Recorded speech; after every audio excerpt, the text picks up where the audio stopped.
नमस्कार दोस्तों, क्या हाल है। मैं हूँ शीतल बरियार और ड्रामा एक्सपो में आपका स्वागत है। अब तक आपने देखा कि जिया के अंदर का इमोजी जाग जाता है। अब आगे।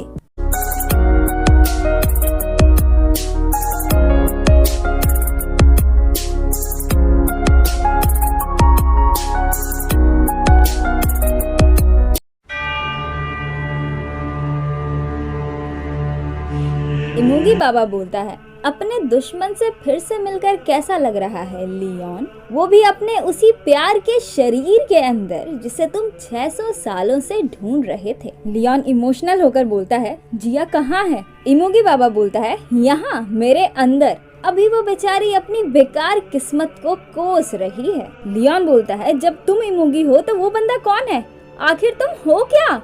इमोजी बाबा बोलता है, ये सब तुम्हारी ही गलती है। अगर तुमने उस दिन आइलैंड के कुएं में इस औरत की बलि देने से नहीं रोका होता तो हमें 2 भागों में नहीं बंटना पड़ता।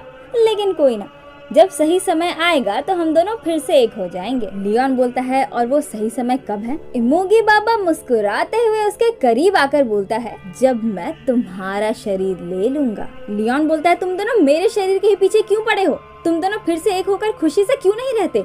फिर पता चलता है कि इमोजी बाबा जैसे जैसे बढ़ता जा रहा है उसकी उम्र भी बढ़ती जा रही है और यही उसका अभिशाप है। दैट मीन्स ये चीज भी अमर नहीं है और शायद इसीलिए वो लियोन का शरीर चाहता है, क्योंकि मेरे ख्याल से वो सिर्फ दैवीय शक्ति ही नहीं बल्कि उसकी अमरता भी चाहता है। और शायद ऐसा हो भी जाता अगर उस दिन ड्रैगन को चढ़ावा चढ़ाते वक्त उसे किसी इंसान ने नहीं देखा होता, तो आज वो एक इमोजी के बजाय एक ड्रैगन होता और लियोन की जगह आज वो एक माउंटेन स्पिरिट होता।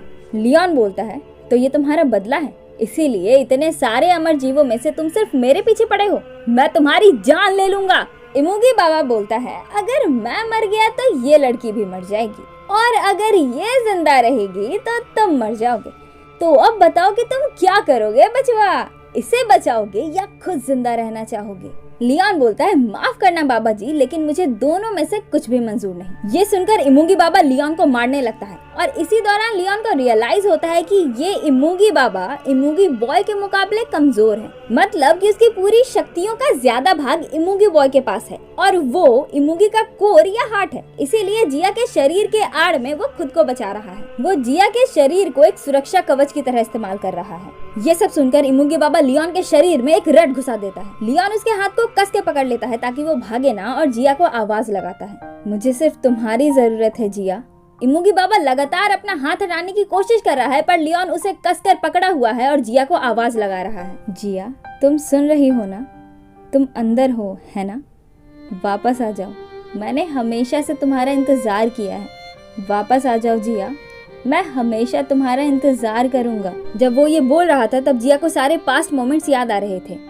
जब बात इंतजार करने की आती है ना तो मुझे कोई नहीं हरा सकता, और ये तो फिर भी 24 घंटे ही है। मैं तो 24 सालों तक भी तुम्हारा इंतजार कर सकता हूँ। वापस आ जाओ, मैंने हमेशा से तुम्हारा इंतजार किया है, वापस आ जाओ जिया। और देखते ही देखते जिया इज बैक। वो ये नजारा देखकर हैरान और इमोशनल हो जाती है। लियोन रड निकालकर फेंक देता है और जिया ये सब देखकर शॉक में धम से नीचे गिर जाती है और रोते रोते बोलती है, मेरी मदद करो लियोन, मुझे मार दो ताकि मैं तुम्हें चोट ना पहुंचा सकूं। लियोन उसे गले लगाकर शांत करने लगता है। उधर टेरेस पर ये दोनों अपने सेंस में आते हैं और शिंजो को उनकी जान बचाने के लिए थैंक्स करते हैं। तभी लियोन का कॉल आता है और शिंजो हड़बड़ाते हुए दौड़कर वहाँ से चला जाता है। उधर फुद्दू महाराज, अरे यार ये अभी भी जिंदा है, मुझे तो लगा था कि ये इस बार तो गया।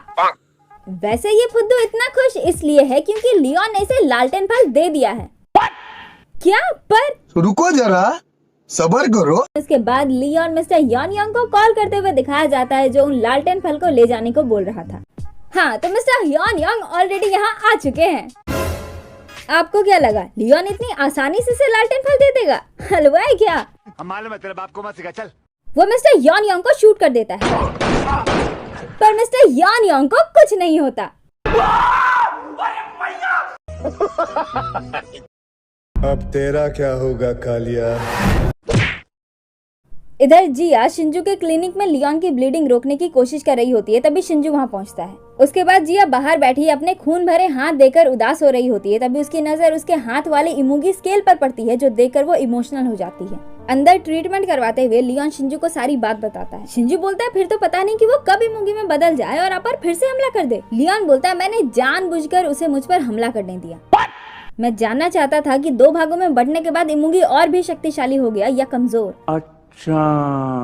फिर वो बोलता है कि मिसेस स्नेलब्राइट के पास जाओ और उस फॉर्च्यून टेलर यानी कि जिया का फॉक्स बीड लेने वाले बंदे के बारे में पता लगाओ। उधर आफ्टर लाइफ इमिग्रेशन हाउस में मिस्टर यॉन यंग वो लालटेन फल लेकर आते हैं। तेलिपा बोलती है लिस्ट चेक करके सिर्फ उन लोगों को इंसानों में बदल दो जिनकी जिंदगी बची हुई है। फिर मिस्टर यॉन यंग बात करते करते तेलिपा के नजदीक आने लगते हैं। तेलिपा अपने कंप्यूटर में कुछ तो कर रही थी जो वो मिस्टर यॉन यंग को दिखाना नहीं चाहती, इसलिए वो फट से स्क्रीन बदल देती है। ये देखकर मिस्टर यॉन यंग को थोड़ा अजीब तो लगता है, बट फिर तेलिपा उन्हें काट दे देती है और वो खाना लेने के लिए चले जाते हैं। फिर पता चलता है कि तेलिपा जिया के डेथ रिकॉर्ड के साथ छेड़छाड़ कर रही है। वो उसके डेथ ईयर को 2020 कर देती है, यानी कि प्रेजेंट ईयर, क्योंकि 2020 में ही ये सीरीज रिलीज हुई थी। लेकिन खुशी की बात तो ये है कि उसने अभी तक कोई तारीख नहीं डाली, क्योंकि अचानक से उसे लियोन की बात याद आ जाती है कि कुछ भी हो जाए वो फिर भी जिया को ही चूज करेगा, और वो रुक जाती है। थैंक गॉड, जिया के पास अभी भी मौका है।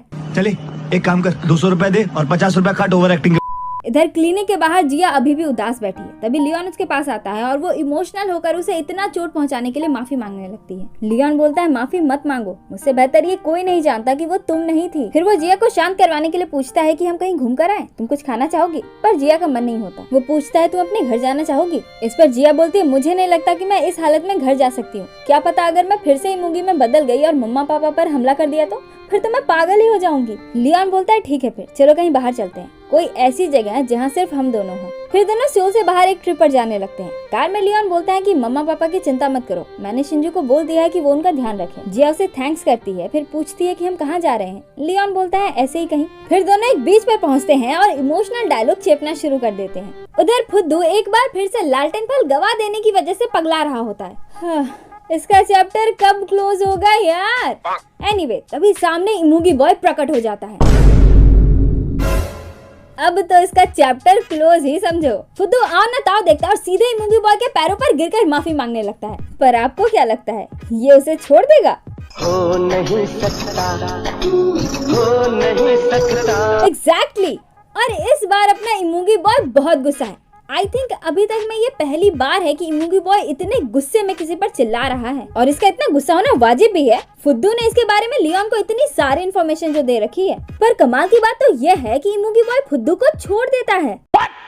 हाउ? क्यों? कैसे? ये समस्या है। उसने उसे ऐसे ही थोड़ी छोड़ा है, उसने तो उसे हिप्नोटाइज कर दिया है ताकि वो पुलिस स्टेशन जाकर सरेंडर कर दे। साथ ही उसके शरीर में कुछ वायरस टाइप की चीज डाल दी है, जिससे उसके शरीर में लाल धब्बे जैसा कुछ होना शुरू हो जाता है। इधर ये दोनों एक रूम आते हैं और आपस में बातें कर रहे होते हैं। लियोन बोलता है चलो एक गेम खेलते हैं। ऐसा प्रिटेंड करते हैं कि हम कुछ नहीं जानते, हम दोनों सिर्फ एक आम इंसान है जिसकी साधारण सी जिंदगी है, ना ही कोई इमुगी है और ना ही कोई 9-tailed फॉक्स है। जिया बोलती है तो क्या फिर हम एक दूसरे को जानते हैं? लियोन शर्माते हुए बोलता है एक्चुअली हम दोनों एक मैरिड कपल है। ओए होए, चवन्नी मुस्कान तो देखो। चलो इस बार कम से कम कोई निब्बा निब्बी वाला तो गेम नहीं है।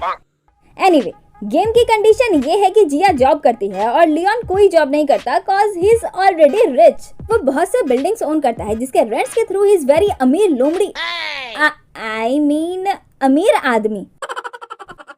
चलिए अब गेम शुरू करते हैं। जिया अपने काम से वापस आती है और लियोन खाना बना रहा होता है।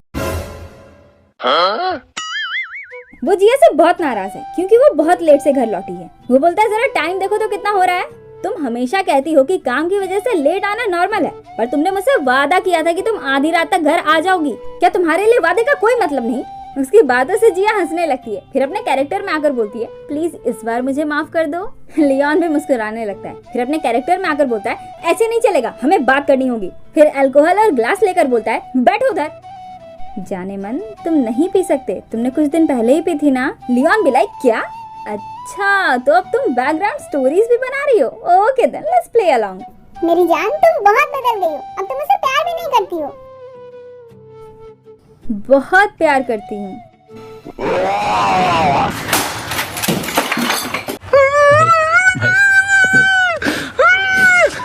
और दोनों का गेम एक किस के साथ खत्म हो जाता है। वाह बेटे, गेम तो एक बहाना था, असल में तो दोनों को चुंबन की प्रक्रिया निभाना था। तड़प के इस दिल से आह। और हमारी जिया मैडम एक बार फिर से उदास। काश हमारी जिंदगी ऐसे ही साधारण सी होती। लियोन उसे गले लगा लेता है। जिया बोलती है कितना अच्छा होता ना अगर तुम भी एक इंसान होते और हम सच में शादीशुदा होते, कोई इमोगी नहीं होता और हम अपनी जिंदगी में खुश होते। और मैडम और भी ज्यादा उदास हो जाती है और लियोन उसे शांत कराने लगता है। अब क्योंकि मूड बन ही रहा है तो दोनों की रासलीला भी शुरू।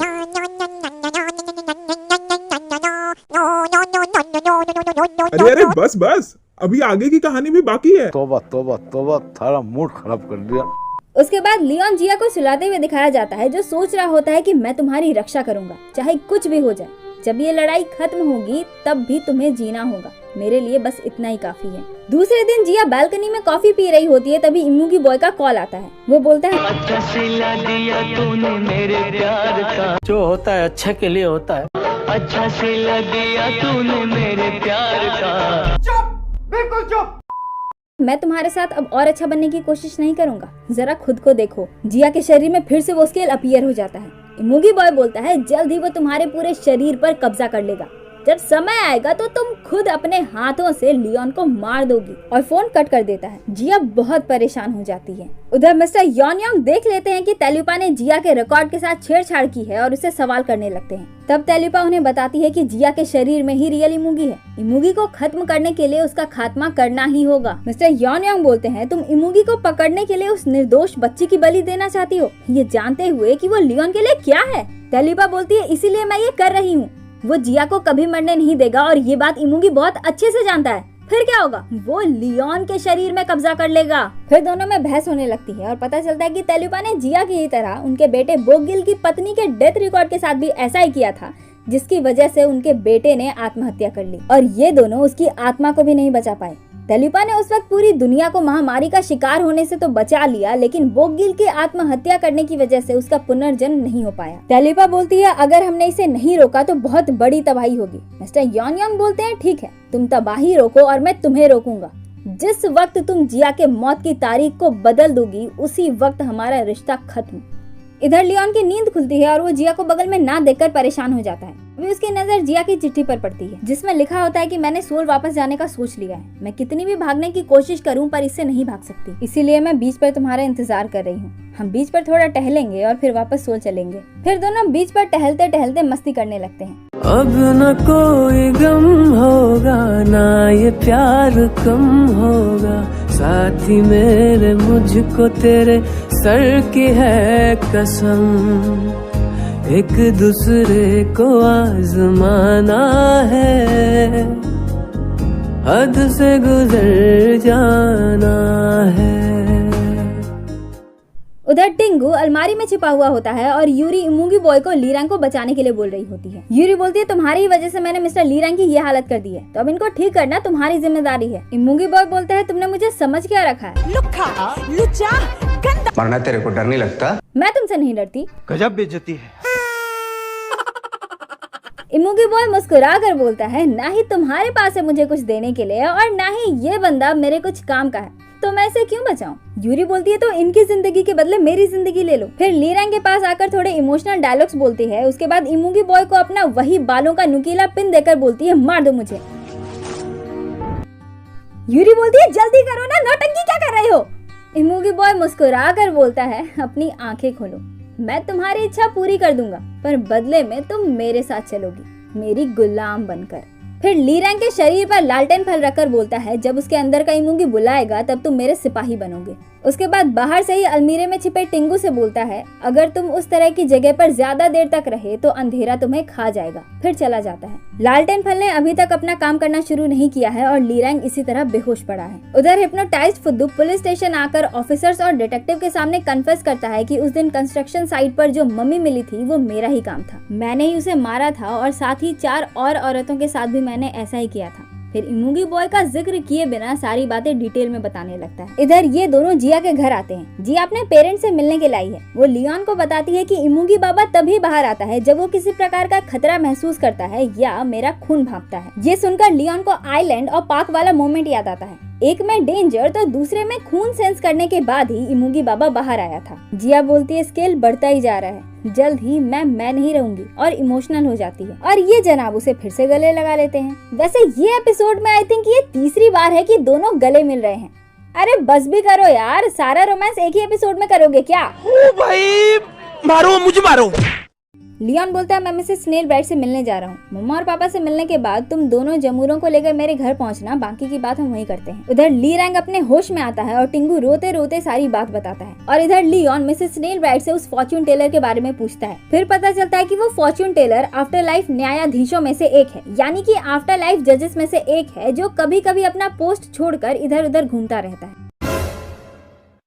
लियोन बोलता है वाह ये तो कमाल है, अगर उनके बारे में कुछ भी पता चले तो मुझे बताना। उधर जिया अपने पेरेंट्स के लिए नए स्वेटर्स लाई होती है, जिसे देखकर वो दोनों बहुत खुश हो जाते हैं। Cause why not? अरे ये पहली बार है जब उनकी बेटी अपने पैसों से उनके लिए कुछ गिफ्ट लाई है। उधर यूरी जो इमुगी के लिए ड्राइव कर रही थी, उसे 5 मिनट का टाइम मांगकर शिंजू और एनेस्थेसिया से आखिरी बार मिलने के लिए आती है। वो आकर सीधा शिंजू को किस कर लेती है और उसके बाद उल्टा सीधा रीजन देकर उससे ब्रेकअप कर लेती है। वो बोलती है मैं तुमसे नफरत करती हूँ, मुझे तुम पसंद नहीं। शिंजू बोलता है नहीं तुम झूठ बोल रही हो। एनेस्थेसिया भी उसके पास आने लगता है और यूरी उसे भी डांट देती है। उसके बाद वो वहाँ से जाने लगती है। शिंजू से पीछे से पकड़ लेता है और जाने से रोकने लगता है। यूरी बोलती है अगर तुम ऐसा करोगे तो मैं तुमसे और भी ज्यादा नफरत करूंगी। ये सुनकर वो रोने लगता है और यूरी खुद को छुड़ा कर वहाँ से चली जाती है। और इसी के साथ एपिसोड का पहला पार्ट भी यहीं पर खत्म हो जाता है। तो कैसा लगा आपको ये एपिसोड, कमेंट करके जरूर बताइएगा। और हाँ, हमारे इंस्टाग्राम अकाउंट को भी फॉलो कर लीजिए। अकाउंट का लिंक हमारे डिस्क्रिप्शन में भी है और साथ ही आपके स्क्रीन पर भी फ्लैश हो रहा है। और अगर ये वीडियो आपको अच्छी लगी तो एक लाइक कर दीजिए, अपने ड्रामा लवर दोस्तों के साथ इसे शेयर कर दीजिए। और अगर आप इस चैनल पर नए हैं तो चैनल को सब्सक्राइब किए बिना मत जाइएगा। तो आज के लिए बस इतना ही, मिलते हैं किसी और दिन किसी और वीडियो के साथ। तब तक के लिए अलविदा, जय हिंद।